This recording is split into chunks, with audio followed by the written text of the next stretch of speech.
Deployment করেছে সরকার, প্রায় 60,000 BGB হলো বর্ডারে ডিপ্লয়মেন্ট হয়েছে।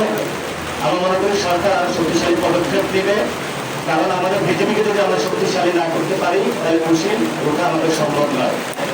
দ্বিতীয়ত যে বিষয় আমরা পুরো বাংলাদেশের জনগণকে আহ্বান জানাবো, সীমান্ত এলাকা আপনারা বাংলাদেশের পক্ষ থেকে একটা মানব প্রাচীর তৈরি করেন। এই মানব প্রাচীর ভেদ করে যাতে ওই পার থেকে সন্ত্রাসী, স্মাগলিং অথবা যারা চোরাচালান করে বাংলাদেশের অভ্যন্তরে ঢুকে ক্রিমিনাল অ্যাক্টিভিটিস না করতে পারে, সেই ক্ষেত্রে আপনারা যথাযথ ভূমিকা নেবেন এবং আমরা আশা করবো সরকার এই বিষয়ে উদ্যোগ নেবে।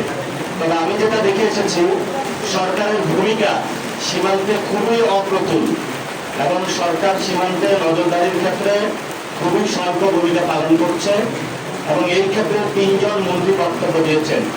স্বরাষ্ট্রমন্ত্রী সালাউদ্দিন সাহেব বলেছেন ওইখানে লেখালেখিখানে যে হত্যাকাণ্ড হয় এটা বর্ডার কিলিং না, কিন্তু উনি যে বক্তব্য দিয়েছেন এটা সত্য নয়, সেটা আমরা প্রত্যাখ্যান করছি।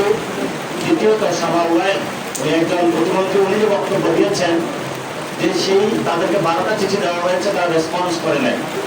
আমরা মনে করবো যে রেসপন্স যদি না করে তাহলে পররাষ্ট্রনীতির ক্ষেত্রে আরেকটু নত থেকে সরে সঠিক পররাষ্ট্রনীতি নেওয়া, উদ্যোগ নেওয়া সরকারকে প্রয়োজন। ওই একটা চিঠিতে সাথে সাথে শেখ হাসিনাকে একটু ফেরত চাওয়া প্রয়োজন।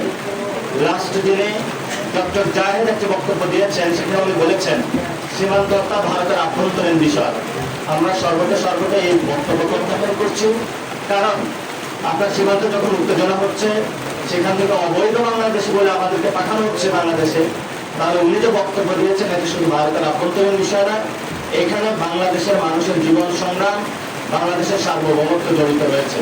আমরা সরকারকে বলবো দ্রুত উদ্যোগ নেওয়ার জন্য এবং 32টা জেলায় ইনশাআল্লাহ একযোগে পুরো বাংলাদেশের সীমান্তে আমরা প্রতিবাদ সমাবেশ করবো, মানব প্রাচীর তৈরি করবো।